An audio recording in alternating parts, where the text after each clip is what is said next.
On in. We are so grateful to see all of you, our Wealth Builders family. When I see this on my schedule, guys, you probably feel the same way. I'm just really excited about it because, first of all, we get to learn from each other, but I get to see everybody. And so Mm. we're just really thankful for all of you. Tonight, we've got an amazing presentation or teaching, as always, from Bill Bronchick. So, Bill, tell us what you are going to be teaching us on All today. right. Thanks, Karen. Tonight I'm going to be talking about how to buy real estate without banks, without credit, and in most cases with little or no money down. Ooh, that sounds good. And boy, what I'm seeing, it is definitely the time to buy. So anything that we can learn about getting a hold of properties, I think is awesome. Yes, absolutely, absolutely. Well, I think any time is a good time as long as you get a good deal.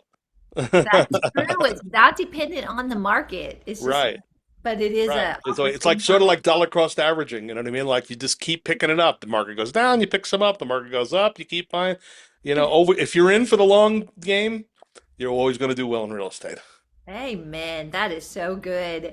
And as you're all chiming in and letting us know where you're tuning in from, I want to have our other coaches and speakers say hi. Frank Pulley, welcome. I'll start with you. Well, welcome, everybody. Thank you for joining us tonight. I've known Bill a long time, and I know you're in for a great presentation. So thank Thanks, you for Frank. being here. Awesome. Thank you, Frank. I'll move on over to Mike Davis. Yes, we have the expert of all experts. So we are excited to hear you, Bill. Looking Thank you. forward to it, my friend. Thank you very much. I appreciate that. And my fellow, right now I'm in Florida, so my Floridian for today, friend, fellow Floridian for not too long, but for a little while, Troy Peterson. Great to be here tonight. Welcome everybody. Yes, you are in for a treat. Bill is a wealth of knowledge. He's somebody that I consider one of my mentors that really helped me when I got started. I won't say how many years ago, Bill, but big influence and really honored to be here tonight. And I know you're in for a treat. Get ready to take lots of notes and learn from the master. Thank you very much. I appreciate that. Good. Thank you, Troy. Okay, you guys, I'm going to give a few shout outs here. Um, I just love seeing all of you tuning in and just especially when we see like it's all over the world. So, Rena, we're so grateful that you've joined us from Alberta, Canada. That is amazing. Jesse from Kingsport, Tennessee, welcome. Tracy, welcome from Texas. Tony, you're tuning in from South Carolina. Stephen, this is great coming in from Mexico. So that's three countries so far. We've got Karen tuning in from the villages in Florida. Welcome. Sue, so good to see you on. Tuning in from San Antonio, Texas. Brenda from Shelbyville, Tennessee. Welcome. Brian, thanks for joining us from Woodland Park. We've got Guadalupe that's tuning in from El Paso, Texas. Good to have you. Michael is tuning in from Divide, Colorado. Fran, good to see you. Guess where? Okay, you guys, where is Fran from? I should know this. Fran, Zimbabwe? Zimbabwe? No, Illinois, Colorado. We should all know that, but we're all Yes, drawing of blank. course. I We was know just teasing. Fran, but we haven't locked in the location. Illinois, I was right. Was I not right? Illinois, Fran, so glad to have you on. Cynthia tuning in from Wisconsin. I love Wisconsin. I'm a Minnesota girl. And so next door, and hopefully the weather is good there as well. All right. So I know anybody tuning in from the Midwest is hardy because we get quite the winters in the Midwest. All right. So everyone, just keep letting us know where you're coming in from. Julianne is tuning in from California so that we can see and then you all can connect with each other. So we do want to let y'all know that we've got a very, very important workshop coming up, and it is on April 8th through the I'm sorry, 10th through the 12th. I don't know why I keep getting these dates mixed up between this and Africa, but the 10th through the 12th, and we have just added a VIP to this event. And the reason we did that is because we were getting requests for it. So I'm really excited about this VIP. We've got amazing food. I've got great guests lined up. So if you want to really have that experience at the real estate workshop, definitely register for the event. You can do live stream or in person, but if you want the VIP, tune in and attend in person. It's going to be amazing. All right, so remember, this is an interactive webinar. So we're going to save time at the end to answer your questions. And so with that, I know everybody's really looking forward to hearing from you, Bill. I'll go ahead and turn it over to you. All right, thank you so much. I think you need to share with me the sharing feature. I just sent you a request so that way I can put my PowerPoint. Welcome, everybody. It's great to be here and tuning in from obviously my home studio, home office. That's not a backdrop, although I don't know why it does that. It's like a Zoom thing, it just automatically does those things. And we're going to talk about tonight how to buy super bargain properties without banks, without credit, and in many cases with little or no money down. A lot of people like to talk about buying real estate no money down. You can't always do that, but you can buy with little down very often. And in fact, it's just interesting that about buying real estate with no money down, that's not that hard. It's just that you really can't be in business without any money. Let me say that first, very importantly. You can buy real estate with little or no money, but you can't be in business without any money. Because if you buy 10 properties with no money down and you have 4 vacancies and you have a bad month and an unexpected repair on 2 or 3 more, you're going to be out of business real quick. You're going to become that motivated seller, that proverbial motivated seller we're all looking for. So understand that buying real estate is not that hard with not a lot of money or credit or banks. But you got to have some cash reserve, a source of income, maybe a home equity line of credit, and or maybe a partner who can feed the proverbial alligator when it comes to each, because that's real estate, that's the way it is. That's reality. You can make a lot of money in real estate on paper, but you do have bad months. It does happen where you have an extended number of vacancies, late payers, unexpected repairs, and if you don't have any money, any cushion on the side saved up, you're going to get yourself in trouble real quick. So just keep that in mind as we talk about this topic. We've heard the expression, real estate is all about location, location, location. Still true to a large extent, but it's also these days just as much, if not more, about financing, financing, financing. Location and everything else doesn't really matter much if you can't get the funds to buy a property or some way to buy the property without funds, at least any funds of your own. Now, a lot of times buying real estate with little or no money down doesn't mean that the seller's not getting any money. It just means it's not money out of your pocket. And there's many ways to do that, as we'll talk about a few of them tonight. Leverage is really the key to wealth. And I know in Christian circles, there's a lot of talk about, debt is bad, debt is wrong, pay everything off, get out of debt. I understand that, but that's a different type of debt. That's consumer debt. When you're talking about borrowing money to make money, that's leverage.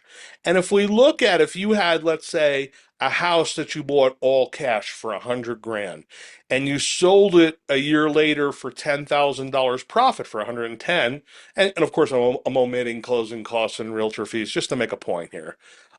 You would make 10,000 profit or a 10% return. Now, how did I get a 10% return? Well, if you take 10,000, which you made, and you divide it by 100,000, what you invested, your return is 0.10 or 10%. That's how you figure out your annual return on your money. You take how much you made over the year and divide it by what you invested, and that gives you 0.10 or 10%. But we can do the math pretty easy on 100,000 and say, well, if you put up 100,000 and you made 10, you made 10%. I mean, everyone can do that math. But when I'm talking about 326,000 and you put up 92, not everybody could do that math in their head. So now you know how to do it with a simple calculator. Okay. So let's say instead of doing that, you bought 4 houses with your 100 grand. So you have 100 grand cash. You put 25,000 down or 25% down on 4 houses. And then for the rest of the purchase price of these $100,000 houses, you borrowed 75,000 or 75% of the purchase price. So we're using leverage. We're borrowing money from mortgage company, bank, lender, and so forth. and we are leveraging the purchase of these four properties. Now, I know I get that most of you watching are going, where are you going to find a $100,000 property, Bill? Well, they do exist. I don't know if I would buy any of those neighborhoods, but keeping the math round and simple so you get the concept. If it doesn't work in your area, just multiply times 4 or 5 or whatever gives you the average home price in your area. It works out the same. It's just that the numbers are a little different. So in this example, we bought 4 houses for 100 grand each instead of one. But instead of buying it cash, we put 25% down on each one. And then now we're going to have mortgage payments on the 75,000, but we're also going to rent it and get income. And let's just say after a year, that's just a wash. You just broke even. And then you sold each one for the same 10% markup after a year, 110,000 each. So 4 houses would be 440,000 sales price, and you paid 400 for them, so you made 40,000 profit. Again, I'm omitting closing costs and realtor fees to make a point. Your profit would be 40% because if you took your 100,000 investment and you divided that as the denominator into 40,000, you get 0.4, which is 40% return. And that is the key, ladies and gentlemen. It's the high rate of return that you get from leveraging. It's very difficult unless you're starting with multi-millions. And even if you were starting with multi-millions, I would still leverage. Because number one, when you have a pile of cash, and no one's looking over your shoulder to determine, I wouldn't lend you on that because that's not a good deal. And you end up buying something foolishly because you have the money, you may end up losing money. Also, it's no matter whether you're starting with 100 grand or 10 million, it doesn't really matter. Leverage is leverage. You want to get the highest rate of return on the cash that you invest in the real estate game. Okay. So it's the path of least resistance. You could save your way to $1 million in a 3% CD, or you can borrow $1 million, buy $1 million or more worth of property, and let your tenants pay it back. I'll give you a perfect example. I paid for my daughter's 4 years of college from one property that I had owned for a couple of years that went up in value. I just refinanced it, took out tax-free money, just traded my equity for cash, paid for her college tuition, and my tenants are still paying it back. All these years later, the tenants are paying that back because they're paying me and I'm paying the mortgage which I took out to pay for the college and paying down that principal. So having your tenants pay, it's better than any college savings plan that I could think of, and it's completely tax free because when you borrow money against your property and take it out, it's not profit. It's just changing equity into cash. Okay? So a lot of people think, well, my goal is to just pay it all off. And that may make sense in some circumstances, when it comes to houses, especially your primary residence. A lot of people think, paying off their primary is a big achievement and a goal and be free and clear. In fact, people like Dave Ramsey say you shouldn't even invest in real estate till you pay off your home. I don't know if I agree with that because if you have a 3% mortgage, if you can make 40% like I just showed you in real estate, why would you pay off a 3% mortgage? And besides the fact that, if you think about how many checks you write a month on a house, even look at your own home. You write your check for your mortgage, your taxes, your insurance, your utilities, your maybe lawn care bill, internet. You're writing about 10 checks a month on your house. So if you pay off your mortgage, now you're writing 9 checks a month. It really doesn't change your life. It's more of an emotional decision than it is an actual financial decision. And I'm not saying never pay off a home or never pay off your rentals if that's your goal. That's fine, but just don't do it out of emotion. Do it out of dollars and cents. What really makes sense here? Because if you're rushing to pay off low interest rate debt when you could be earning much more somewhere else and then paying those payments on your house from that income, it may make sense sense to do that. I'm not saying it's right or wrong. I'm just saying consider your options. That's all. Consider your options. All right, the problem is, how do we buy lots of properties without bank financing? And my solution is to fire your bank and use creative financing. And at the workshop, we'll be talking about lots of different ways to do this, and I'm going to talk about a few of them tonight to give you examples of how you can buy property with little or no money, without using credit, and without using traditional banks and mortgage companies. And the three specific techniques I'm going to talk about, number one is a lease with option. Number two is a seller carryback. And number three is what I call OPM. Some of you may have heard that expression in real estate circles or in finance circles, OPM. But it's going to be a little different angle tonight than I usually talk about on that topic.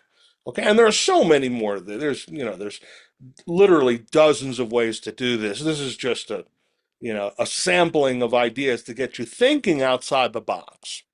So let's look at the first one, which is a lease with option or lease option. Sometimes people call it a rent to own.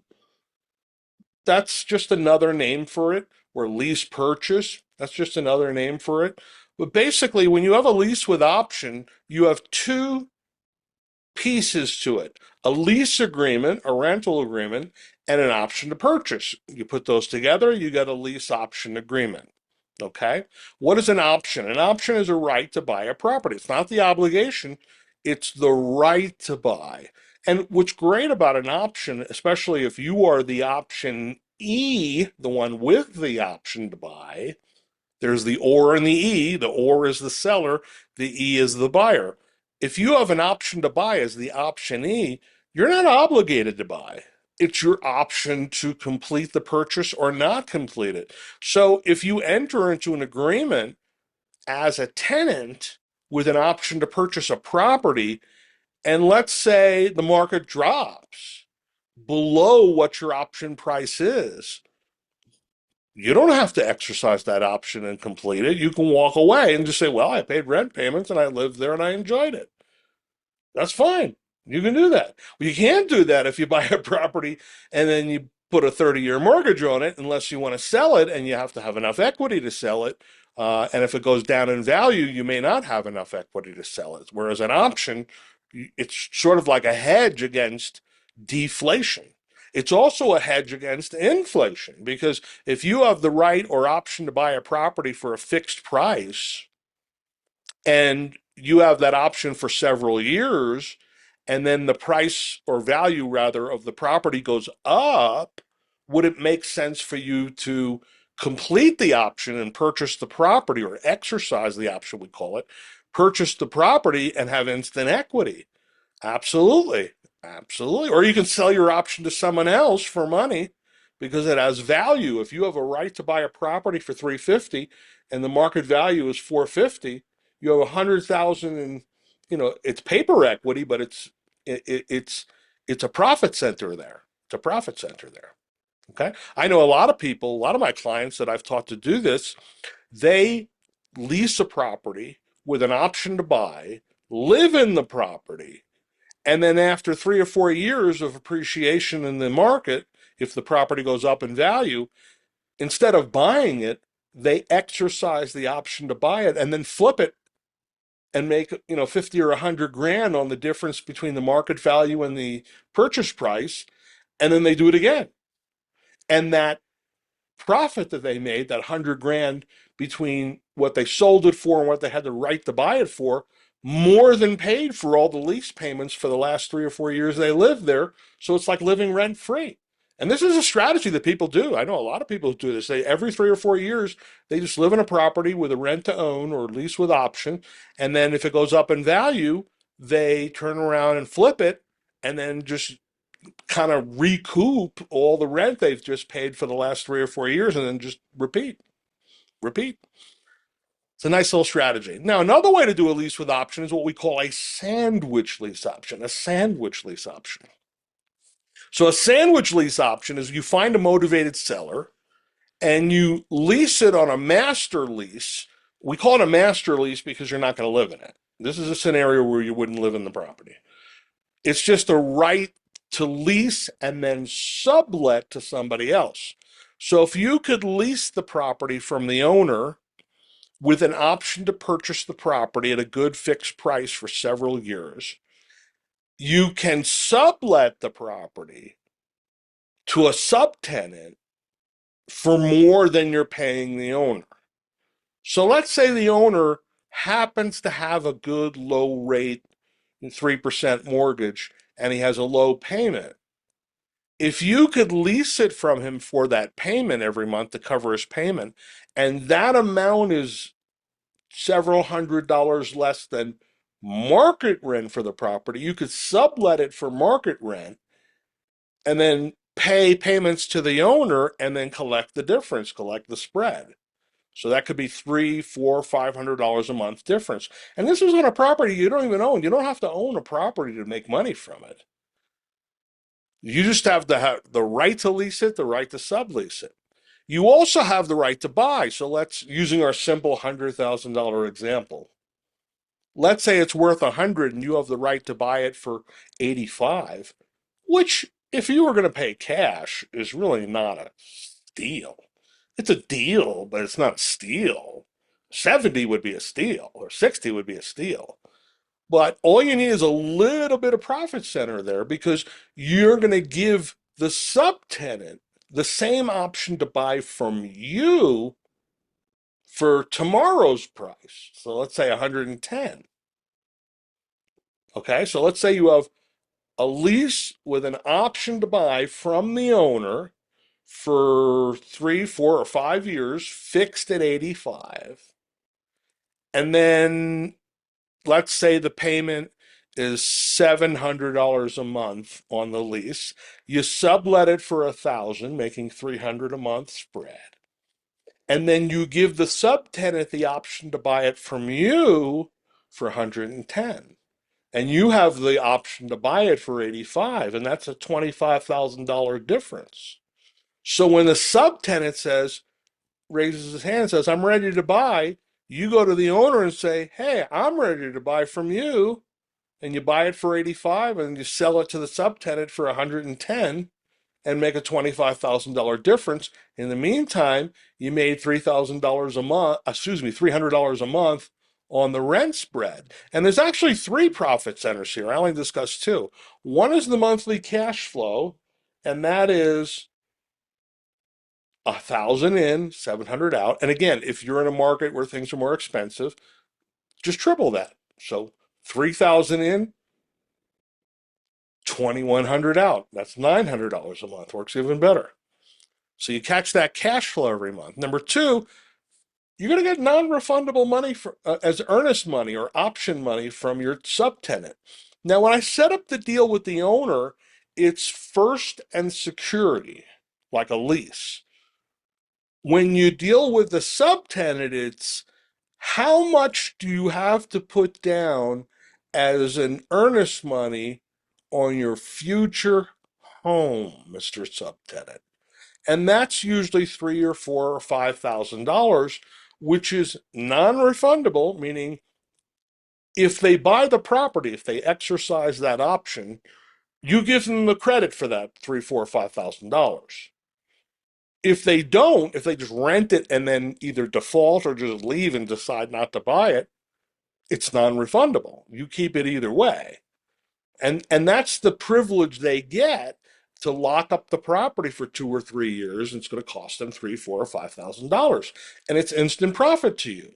You can spend it right away. You don't have to put it in an earnest money special account or an escrow or anything like that. You could spend it right now. So you get 3, 4, 5,000 up front, a couple of $100 a month in cash flow, and then the back end equity, and that was 110 versus 85, which in our case was 25,000.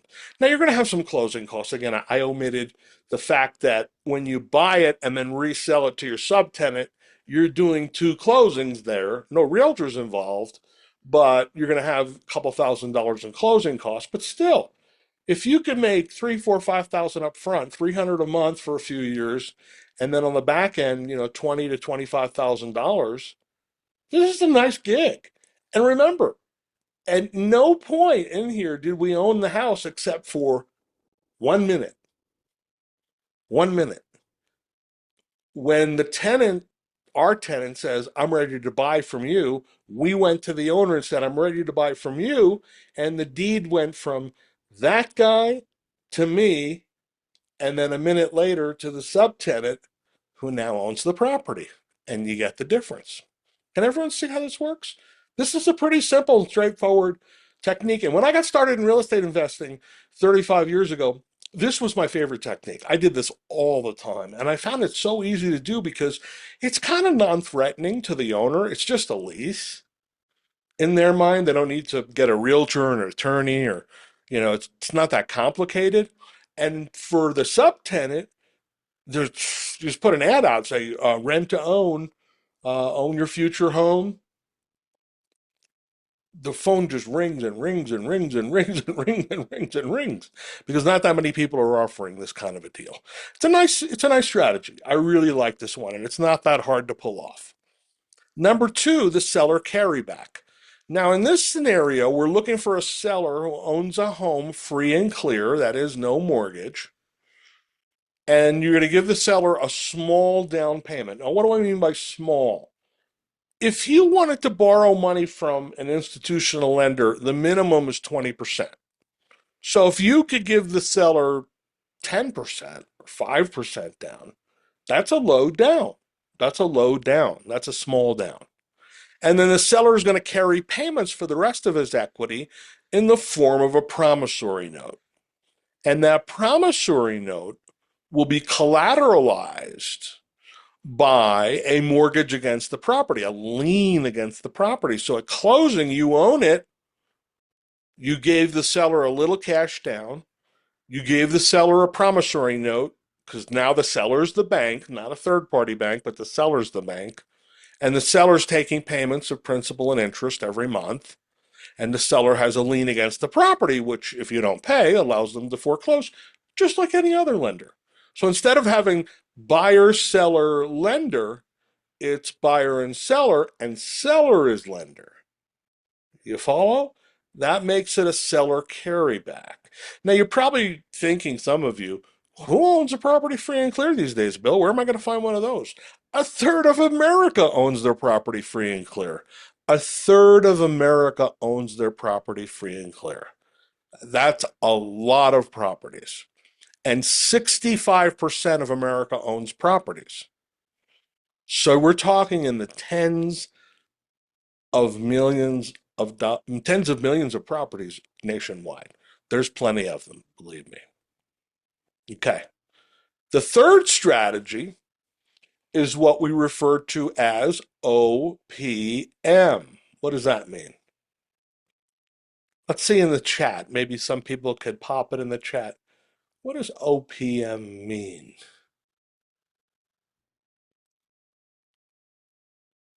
OPM. And a couple of you put other people's money, other people's money, other people's money. Yes, but in this scenario, what I am talking about is other people's mortgages. So what we're going to do is find people, same scenario, they own a property, they don't have to have a ton of equity, but they have a 3% or 3.5% or lower interest rate mortgage. And what we want to do is use other people's mortgages. We want to be able to take over that mortgage. Now, this is not what we call an assumption. An assumption is when you go to their lender and you say, take them off, put me on the hook, in which case you have to show tax returns, W-2s, financials, credit, et cetera, et cetera. It's like qualifying for a brand new mortgage, okay? And unless it's a VA loan or an FHA loan, if it's a regular conventional loan, they're going to pop the interest rate up to market. So if it's 3%, they'll say, yeah, you can assume it, but at 7%. If you're an investor, maybe you can't even assume it because the loan is probably in a portfolio of loans that were given to people who live in the property, so you won't be able to assume it. If it's VA or FHA, they'll keep the rate, but you can't assume a VA or FHA loan as an investor, only as an owner occupant. So that doesn't work at all. So we're not talking about assuming people's loan. What we're talking about is what's called buying subject to the existing loan or existing mortgage. What does that mean? The seller transfers ownership to you. When I say to you, I don't mean you. I mean, like, we'll talk about this at the workshop, but probably an LLC or some corporate entity or a trust or something like that.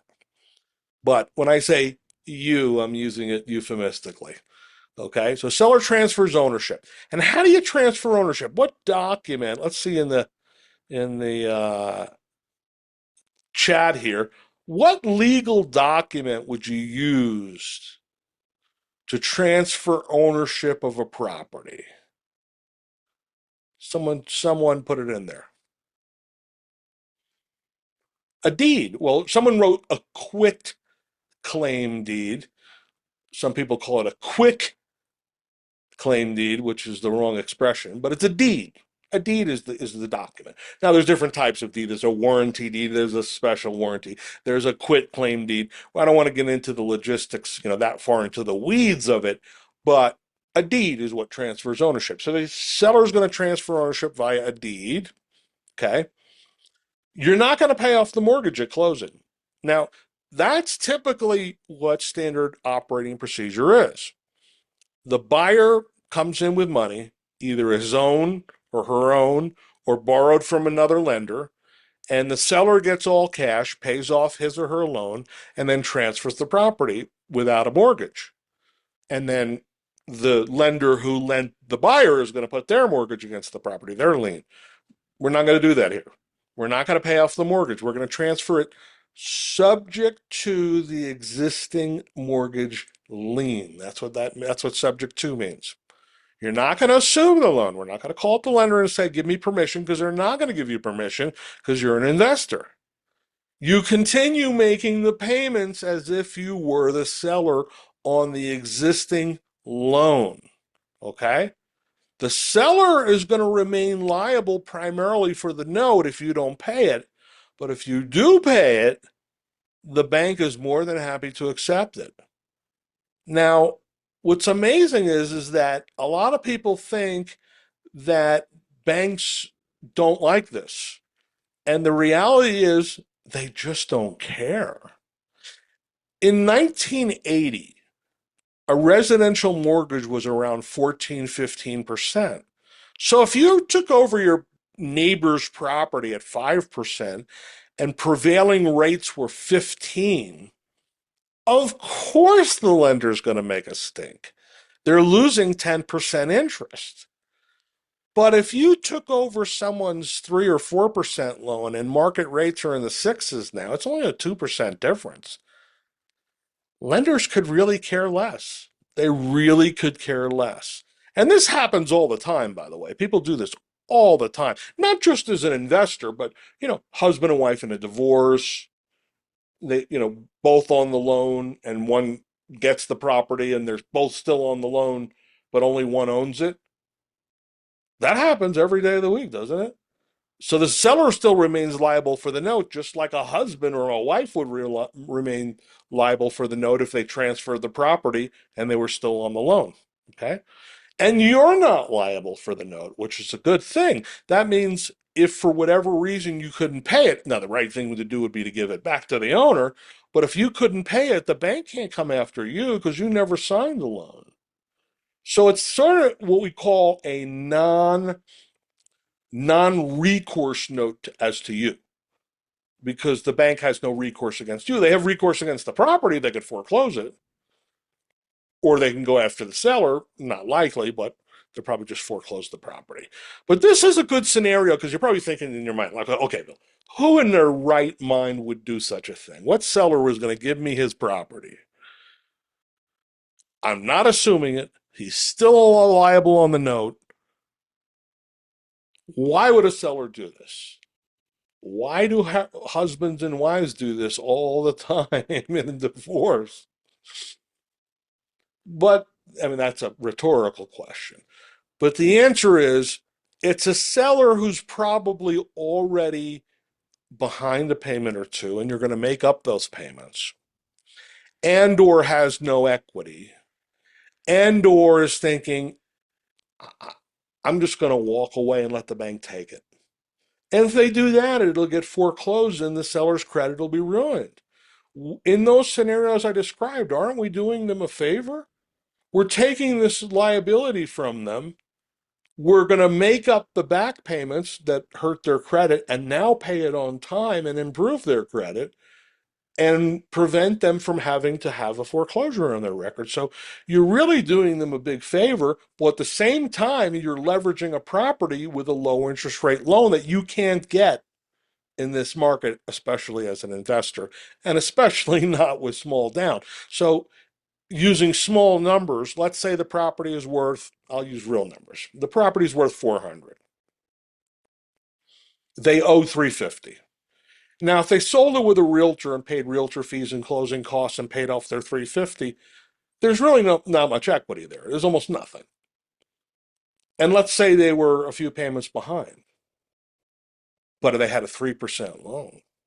If you stepped in and said, I'll give you 5,000 cash, plus I'll make up your three back payments, and now you take that property with 50,000 in equity and a 3% loan and rent it out or live in it or sell it on a lease with option like we just talked about. What a great deal. I have bought so many properties this way, and I have closed oh, darn near 1,000 of these for clients over the last 35 years.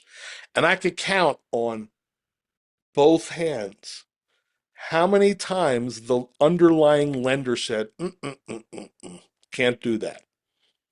Like I'm talking like less than 10 times out of 1,000. That's a 99% success rate. And it's not, if you get caught, it's not criminal.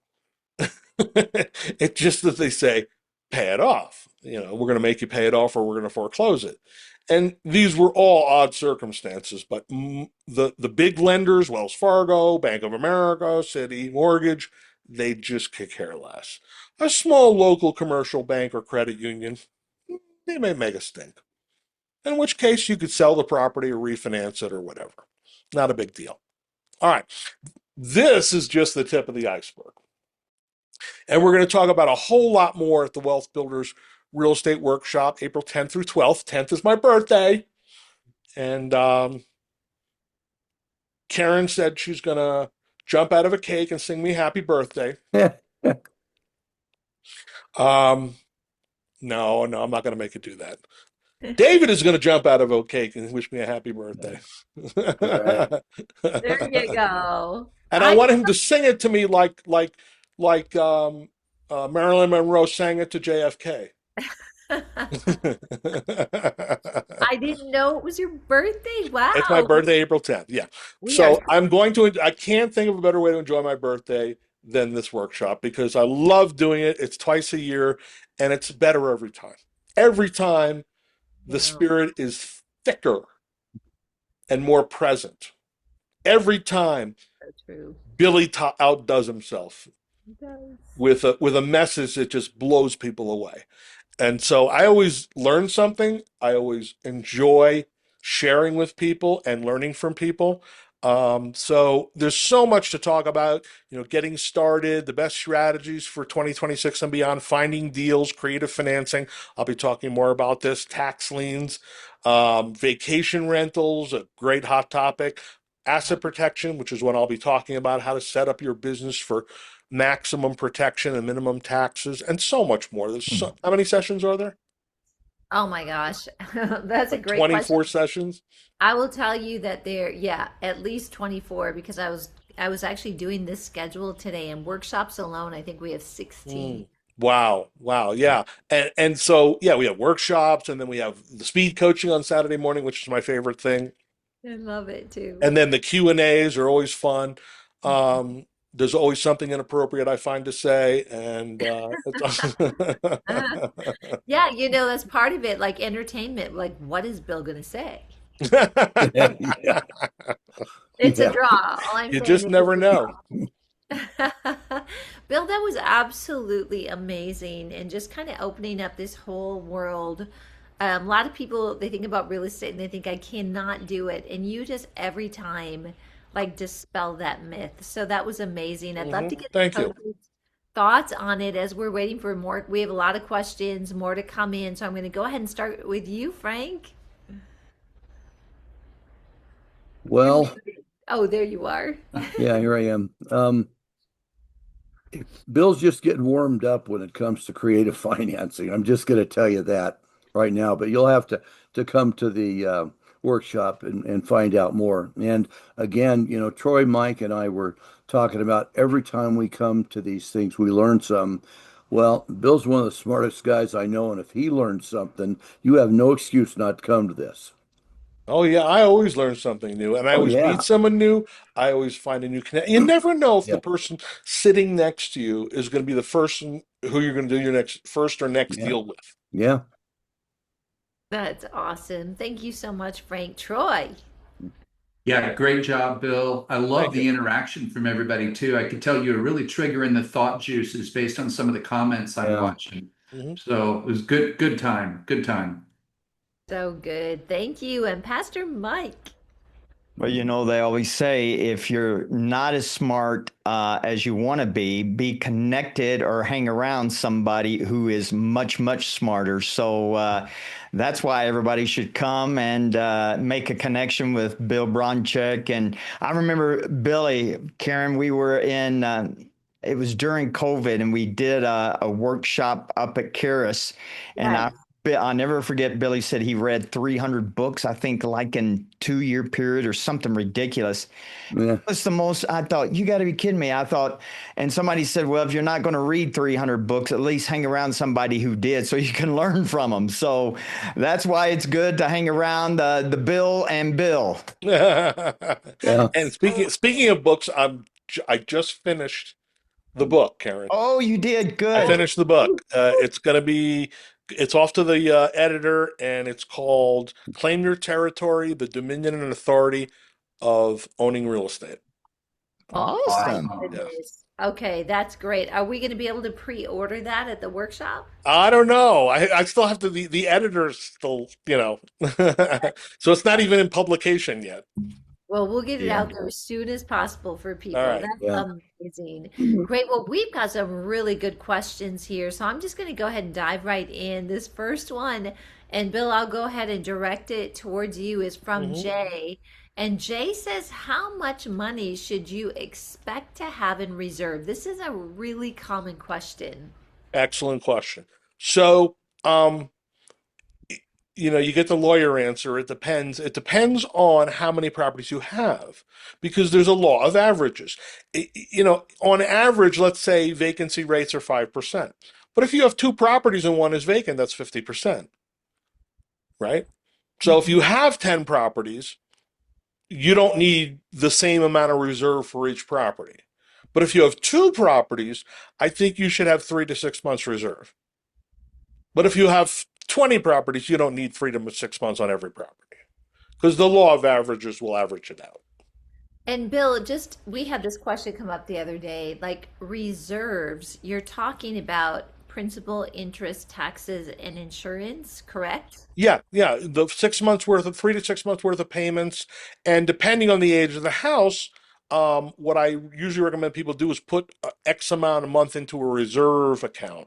Mhm. So if you're looking at, okay, that furnace has a life of 25 years and there's only 10 years left, it's 5 grand. That means over the next 10 years, you're going to have to save up 5 grand. So put, you know, 1/10 of that, $500 a year into a reserve account. That's really good. We were talking to someone, Troy, you and I were about that, and just that inspection is really helpful, like to ask these questions so you kind of know what might be ahead Mhm. of you. So that's super helpful. Thank you so much.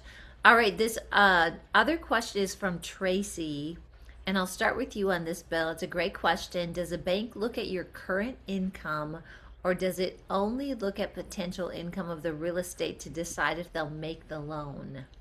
Most lenders, it's your income. Some lenders, they're called DSCR lenders, they're called debt service coverage ratio, DSCR, will look at the property to see if it supports. Now, they're also going to look at your personal credit. They're also going to look at your reserves and income to some extent, but they're more focused on the property. Um, the thing is that you're going to pay a higher rate for that. If you want the lowest interest rate, the conventional lenders are going to look at you. Yeah, and just for DSCR too, Troy and I were chatting with some. I mean, I'm a big fan of that right now because the percent difference is only about 1%. I was going to say it's becoming closer and closer A because lot. DSCR lenders are becoming a much bigger pool of Hmm. lenders out than it used to be. A few years ago, there was only a couple of niche lenders that did it. Yeah. Now they're like Wall Street lenders. You know, they're selling and collateralizing pools of mortgages as mortgage-backed securities. So they're bigger, they're more plentiful, and they're more competitive. Yeah, and just we've just done a whole bunch of those recently, and the beauty of it is they do look at credit, that is true. They look at reserves, but I didn't have one question about income. Hmm. And that was super helpful because, what are we trying to do as investors? We're trying to show as much losses as possible Right. to be able to negate our Well, tax what's the conundrum of a real estate investor? How do you look broke to the IRS and rich to a bank to get a loan? There you go. So, anyway, so I think, Tracy, we have really been excited about the DSCRs for people, and we've got something called the Wealth Builders Network, which has got some preferred providers, and Hmm. we've got a lender on there called his name is Frank Kahlo, that Hmm. is really great to work with. You probably have people in your market too, but I really think with these DSCRs, it's just made like it's Hmm. you do things you didn't used to do. Hmm. And Hmm. so I just want to open it up to the coaches too. Does anybody want to just chime in and add anything about that with the financing?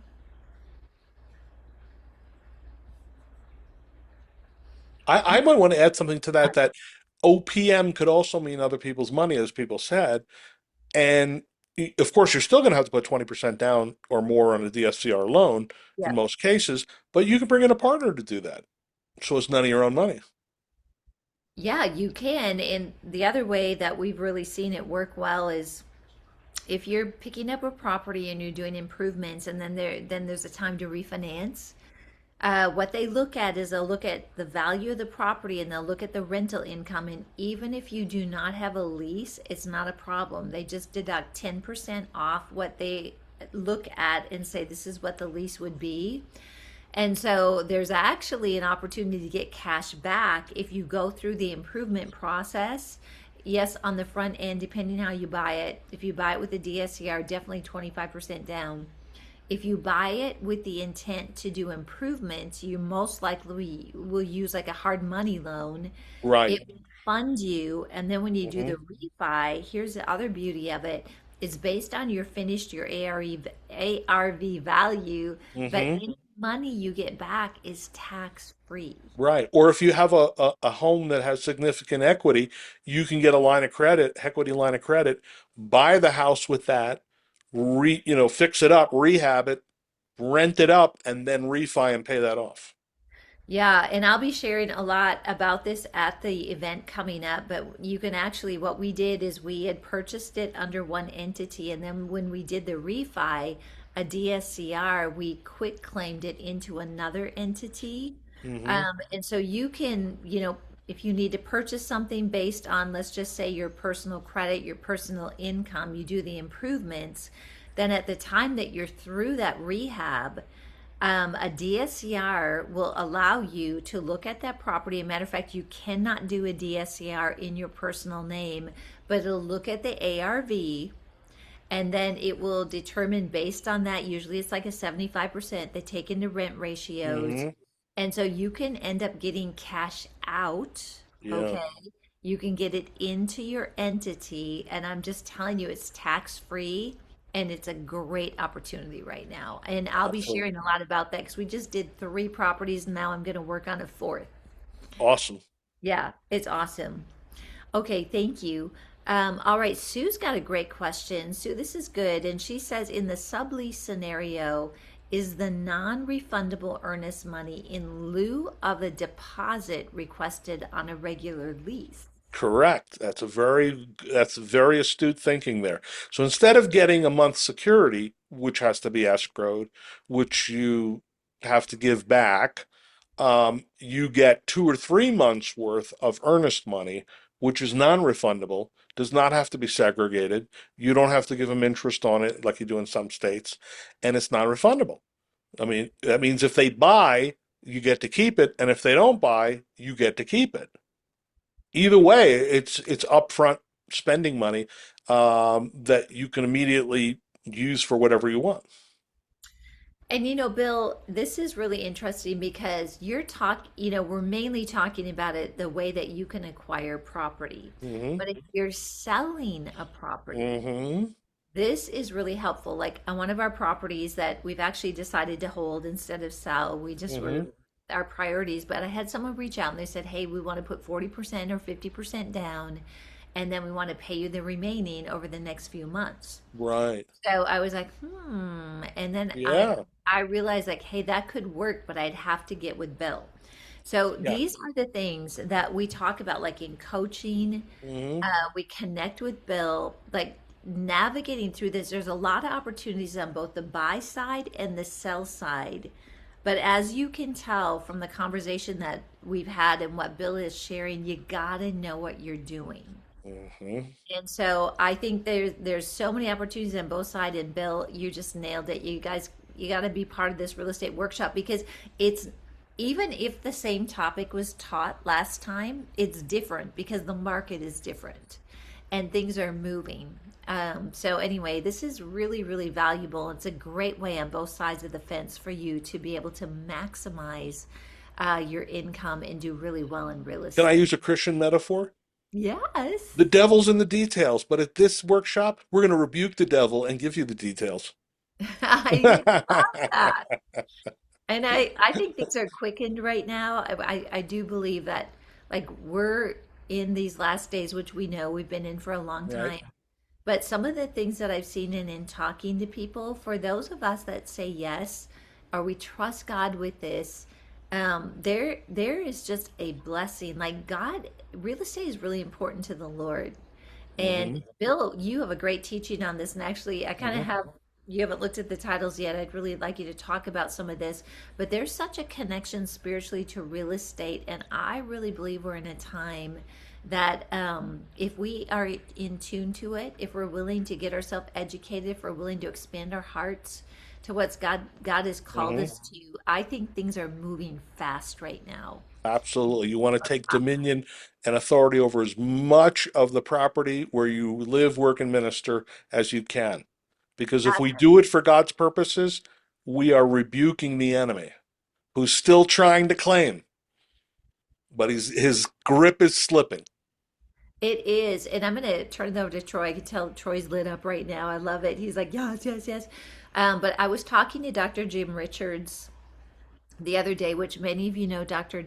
Jim Richards, and he was just talking about or reiterating that whoever is control of the finances in an area or in a culture is controlling the spiritual atmosphere. And Hmm. we've heard that, Oral Roberts says that, but I really want us as a Wealth Builders family to grab hold of this.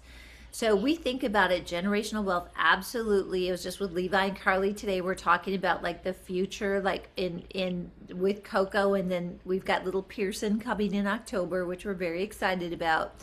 But he was just expressing to me how important it is that there is a business that his kids are being taught and trained and that we can turn it over to, and talking about the connection with the kingdom.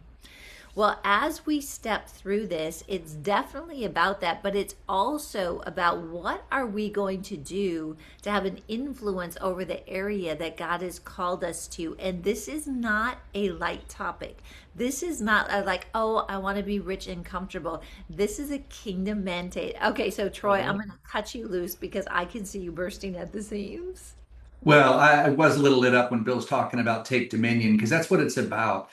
Too often it's easy to look at the excuses and say, well, I don't have enough this, I don't have enough that.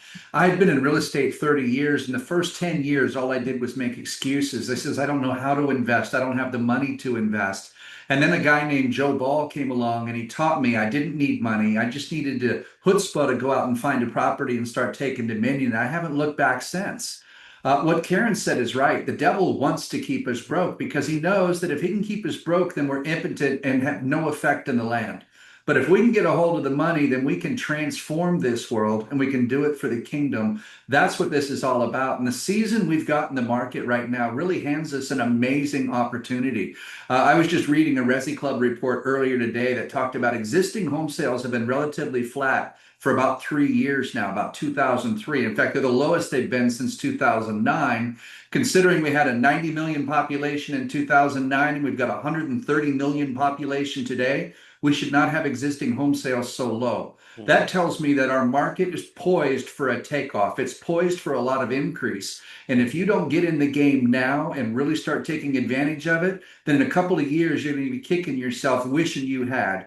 I remember the slide that you showed right at the beginning, Bill, where you talked about if you could buy four houses for $100,000 and only put 20% down on each, you got 100 or 25%, you got $100,000 invested, how you made 40% on that money. I think we're in position for greater than 40% growth over these next few years. It's just a matter of getting in the game and getting with it. And I'd really encourage you to come to this workshop we've got coming because the strategies like Bill laid out tonight, like you're going to hear Dan talking about tax liens coming in and how to acquire there. You're going to learn about rehabs. You're going to hear about vacation properties. I don't know all the topics, but I know what you're going to hear is going to be completely transformational and it's going to put you in a position to prosper. You don't want to miss the opportunity that God's put in front of us right now. Amen. That Amen. is so awesome. Thank you so much, Troy. I could tell you were like bursting at the seams. I love it. We're so passionate as a team. It's so good. All right, here is a question that is coming in from Kathy Lee. And Kathy Lee is wondering, I'm just going to find it here. I had lost it for a moment. She is wondering, should one be prioritizing buying a personal home to live in or investment properties? She is a renter at the moment. I bought probably 15 investment properties before I bought my first personal residence. Because at the time it made sense. Yeah. It was just my wife and I, and we just had just moved to Colorado, and we rented for a couple of years, um, until I found a killer deal, creative financing to buy a house with 5,000 down and take over subject to someone's mortgage. And but what's great is that I mean you should own your own home for a number of reasons. Not, I mean, for spiritual reasons, it's about taking dominion, Mhm. right? Now, I'm not saying you should never rent. There's been times in my life, where I've rented properties, and so we all have rented properties because it just made sense at the time. But if you just, there's a lot of people out there who are resigned to the idea of being a renter because I can't afford a house, things are crazy, prices are too high, interest rates this, competition that, and they're making all these excuses when they're just excuses. You should overcome those excuses and buy a house. Not just because it's a good financial decision as an individual for your home, but because your home is where you take dominion. It is where you have fellowship with other people. It's where you open your house up to, the poor, the widow, you know, the underprivileged. That's awesome, Bill. And we can talk more about this at the workshop too. Sometimes, like, we own, I don't know, seven, eight properties. But sometimes the market that you're called to, if it's even just for a period of time, it may work better as a rental. And so it's a Right, lot about the numbers and right. just kind of seeing and where you are to take dominion in real estate. And I think that would be a great topic for us to talk about because once you kind of discern where you're at in your life and things, it can Right. be. And it's okay to live in a rental and own 20 rental properties. I mean, financially, there's nothing wrong with that. But at some point, if you're renting because you think you can't buy, then you need to overcome that thinking Yes, and have that's faith in God to deliver you into something that you didn't think was possible. amen. That's really good, Bill. Thank you. And then Tony, you're asking this is a great question. If you can't make the workshop, then what's the next best thing to learn this material? Actually, if you sign up for the live stream, you will get to watch the conference for 3 weeks. And or if you're in person, you'll get to watch it for 3 weeks. Also, for every conference we do offer a USB that you can get a hold of, and you're able to rewatch it, and with the USB you also get the PowerPoints. So I would do that, somehow be a part of this real estate workshop. It you just can't really replace it. It's absolutely amazing. It is being recorded. Stephen was asking that, and we'll be sending you out a link, I believe, tomorrow so that you can rewatch this. So that's going to be great. Um, all right, and then this is a final question for tonight. And anything that wasn't answered, we'll work to answer it at our next webinar. But this is a question about a HELOC, and Karen is asking, a first lien HELOC is so much better than a 30-year mortgage. She's probably talking about, I don't know, interest rates, I'm not sure. But can you shed light on the difference between a first lien HELOC and a 30-year mortgage? Yeah, and in Australia, that's the standard. They don't do 30-year amortization loans because 30-year amortization loans are mostly interest in the first 10 years, some principal in the second 10 years, and a lot of principal in the last 10 years, right? But you always have the same payment. With a HELOC, the more you pay down the principal, the lower your payment is. Or if you keep making the same payment, you're paying it down faster. So that's why I like lines of credit like that because you actually pay them off faster. That's awesome. Okay, great. Bill, this has been amazing. Frank, Thank you. Troy, and Mike, thank you so much. And I just want to thank the Wealth Builders team that's behind the scenes tonight. We've got 4 of our team members on, and we appreciate you so much. If we can just bring that slide back up, I just want to encourage you, if you have not yet registered for this conference, please do so. Also, we've added a VIP package onto this, and I've got some great guests lined up. If any of you are part of the Wealth Builders Conference, you know the VIP experience was fabulous, and the food's going to be fantastic. We have a lot of freedom at the conference center for the food. So I would encourage you to be a part of it. You will be up front and close with speakers and special guests, and we would just love to have all of you there. We keep the workshops actually quite small on purpose because we want to spend time with you. And as Bill mentioned, we've got the speed coaching, which is our favorite thing really of the weekend on Saturday morning. And those of you that are in the coaching family, you get to come for free. So I would really encourage you to make the investment to come in person and be a part of the VIP. So with that, I want to thank you again, Bill. I want to thank you, Frank, Troy, and Mike. Thanks all of you for being part of the Wealth Builders family. We just want to let you know Billy and Becky love you, and they would love to see you in person at the workshop on April 10th through the 12th. All right, thanks again, everybody. God bless. Have an amazing rest of your night. Good night.